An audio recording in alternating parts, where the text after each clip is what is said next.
le télescope spatial James Webb de la NASA a rencontré un objet fantomatique mystérieux mais familier.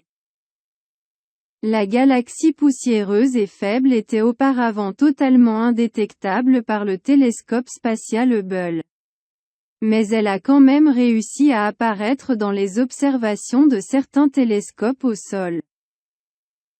Ainsi, la réapparition d'Aztec 71, une galaxie de formation d'étoiles extrêmement lointaines, qui remonte à près d'1 milliard d'années après le Big Bang, a enthousiasmé les astronomes, leur donnant un aperçu alléchant des structures les plus anciennes de l'univers.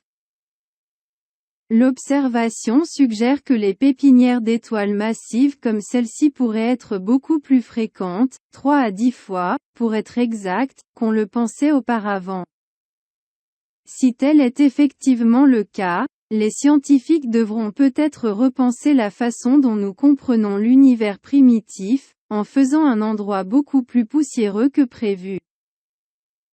Cette chose est un véritable monstre, a déclaré Jed McKinney, chercheur postdoctoral à l'Université du Texas, co-auteur d'un article récent publié dans The Astrophysical Journal.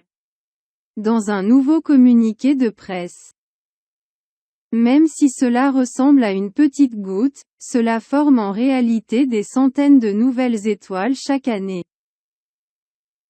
Et le fait que même quelque chose d'aussi extrême soit à peine visible dans l'imagerie, la plus sensible de notre tout nouveau télescope est très excitant pour moi, a-t-il ajouté.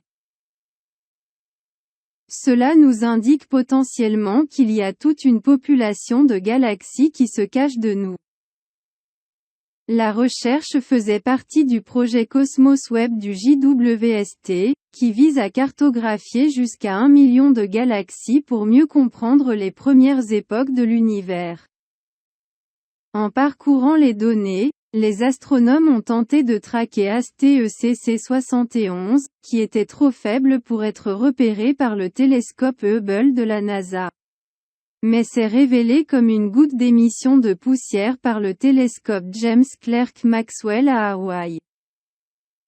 Cependant, grâce aux instruments infrarouges beaucoup plus sensibles de James Webb, ils ont découvert à sa place une galaxie familière, mais toujours faible. Jusqu'à présent, la seule façon dont nous avons pu voir les galaxies du premier univers, était d'un point de vue optique avec Hubble, a déclaré McKinney dans le communiqué. Cela signifie que notre compréhension de l'histoire de l'évolution des galaxies est biaisée, parce que nous ne voyons que les galaxies non obscurcies et moins poussiéreuses. Le James Webb peut percer les voiles de poussière les plus épais, selon McKinney, ce qui pourrait changer notre façon de comprendre l'univers primitif.